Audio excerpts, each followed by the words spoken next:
نبی کریم صلی اللہ علیہ وسلم فرمائی بنی اسرائیل کې یو سړی نیک سړی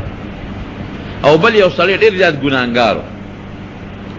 دا نیک سړی راغی او دی ګناهګار ته نصیحت کو راځه مونځ کوه دی ګناهګار به مونځ نه کوه یو ځل دا نیک سړی راغی ورته مخامخ ودرېد وی زما د قسم په خدای وی چې زه به جنت ته ځم او ته به دوزخ ته ځې پوره ولوېده زما د په الله قسم زه به جنت ته ځم ته به دوزخ تا به چېرته هم خدای جنت ته نه بوځي زه درته نصیحت کوم زما خبره نه منې وی رب العالمین فوراً فرشتو ته حکم وکړ چې دا جنت د ده دی چې زما په بندی بندی ځان له جنت رجسټري کې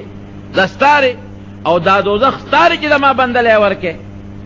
ورشه اعلان ورته وکړه چې دا څوک دا خبره کوي چې ته به دوزخ ته دی جنت ته به نه ځې او زه به ځم دی به دوزخ ته دی او دا بل نیک کوم دی به جنت ته ځي د خدای د رحمت نه به څوک نه مایوسه کړي او نه به ځان د جنت ټیکهدار ګڼي دا به وایي چې الله دا نیکي مې وکړه دا قبوله کې الله قابل نیم د جنت خو ما ورته بوزم او بل مسلمان چې ګناه کوي دا به نه وایي څه پته لګي ګناهګار دی ممکن د آخر وخت خدای پاک د نیکۍ توفیق ورکړي او توبه وباسي غټ غټ لوی بزرګان به درته د زمانې غټ لوی بزرګان چې هغې په معمولي په لږه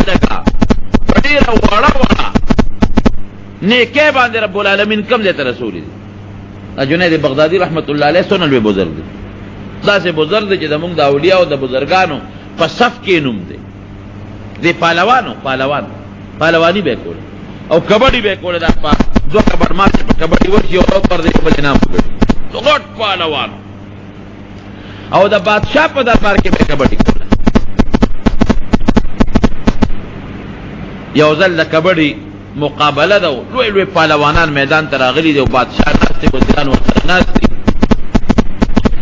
دا جنید بغدادي لوی پهلوان د میدان ته راووت او دارون وی دا پهلوان دا پتونی و ورونی و ویشته چې څوک زما مقابلې له روزي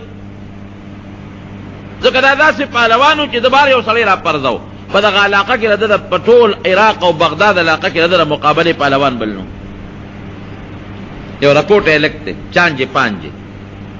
هغه ورته میدان ته وروته وی درې مقابله کوم خلک ورل د مټې ونیو چې د خدای نیکبخته که یو لته ووایي اوس به مړ شي ته د هغه وجود ته وګوره ستا غوندې خو ته سل جوړېږي او بادشاہ اعلان کړو چې کدا جنید چام راو پرځو دومره لکه درهم دا غي نام دی دا ذکر د مقابله کې پهلوان او چا دی راو پرځو دومره لکه نام او دنیا خلق ولار دي دا پهلوانان هم څوک مقابله نه ورته خلق ورو دی نه دي مقابله بادشاہ وته لکه په قلار کې نه مکو وینه ځي وردم زه پوښتم زما وجود ته مه ګورئ که وجود مې ورکوټ خو طاقت داغه نه ما کې زیات زیرا پرځو خلق ورته نصیحت کوي منت کوي جنید بغدادي ورته وایي چې لکه خدای ته وګوره مه رامخکې کېږه خو که د یو لاس سره مې دیکه درکړه نو اډوکې به دې ماتي دا څه کې ځان وجنې وی زه پیشه دم ورته روندو زه پیشه ورته پیشه بادشاه وی ورپرېږي کېدای شي رکوټ هلک دی که طاقت پکې نو دا پهلوانان چې یو بل سره پهلواني کوي نو دی لاول یو بل له لاس ورکي او بیا یو بل ته ور تر غاړه وځي نو د هغې نه پس ور لاندې وځي دا رکوټ هلک کشر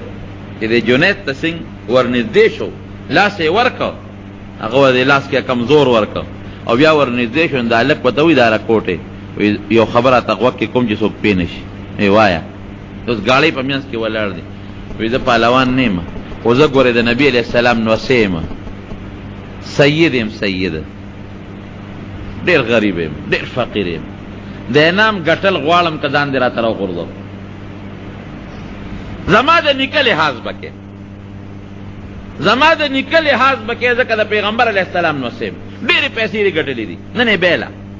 ډېرې دې ګټلې دي ستا عجیبه نه دي بادشاه راکوي خو زما د نیکه خیال به ساتې ځکه زه د پیغمبر علیه السلام نوسې یم سید یم نو که دا انعام دې را باندې وګټه زما د نیکه خیال وساته وی ډېره ښه لاس اچوي د قصده کله چې څوک شکیان هم نشي اوس بادشاه هم شکي نشي دله موقع ورکوي کله دی ورکي خلک ویې لکه سړی خو ماشوم دی رکوټې دی خو طاقت پکې ډېر دی ناګانه دی جنید ورته ځان راوغورځو چې ځان یې راوغورځو دی پې د پاسه ودرېده او پاسېده او لاسونه یې وړقول چې ما وګټله بادشاه وې دله ورکې دومره لکه روپۍ هغه لږ خو انعام واغېشله جنید خو انعام ونه ګټه هغه وګټه بادشاه انعام ورکړ چې کور ته لاړ وده شو نبی کریم صلی الله علیه وسلم په خوب کې ولید د شپې ای جنیده زما د نوم لحاظ دی وکړه او زما د وسیلې خیال وساته د الله په دربار کې مې تا لام سوال کړی تا نه به الله داسې شخصیت جوړی چې تر قیامته پورې څنګه زما نوم خلق یادوي داسې به تم تر قیامته پورې ستا نوم به په دنیا کې مشهوري باس پهلواني یې پرېښودله نیکي یې شروع کړه او دومره بهترین بزرگ ته الله جوړ کړ چې تر ننه پورې جنید بغدادي نوم د مشرق نه مغربه پورې خلک یادوي مشرق نه مغربه پورې دنیا یادوي چې جنید بغدادي مې وسړی داسې یو سړی په تیر شوی دی جنید بغدادي د صرف د نبی علیہ السلام د نوم او د هغه د وسیلې لحاظ یې وکړ معمولي غوندې لحاظ یې وکړ نو ګوره اوس پهلوان دی کبډۍ کړي دي نه مونځ او نه اودس لیکن یو د نبی علیہ السلام د نوسي او د هغه د نوم لحاظ یې وکړه پروردګار ته څومره لوی بزرګ ولی الله د زمانې ته جوړ زمونږ چې څومره پیران دي د ټولو استاد دی زمونږ چې څومره د حدیثو استادان دي د ټولو استاد دی لوی محدث لوی ولی الله او لوی بزرګ د طریقت خاون دا ته الله جوړ کړ خبره مې دې پورې کوله چې دا چاته مو وایم ته خو دوزخي او جهنمي اخر وخت کې داسې کار به سړی د هغه ګناهګار نه به داسې کار صادر شي الله به نیک کي چې جهنم په ځای به جنت ته لاړ شي نو د دعوت او د تبلیغ هم دا یو طریقه ده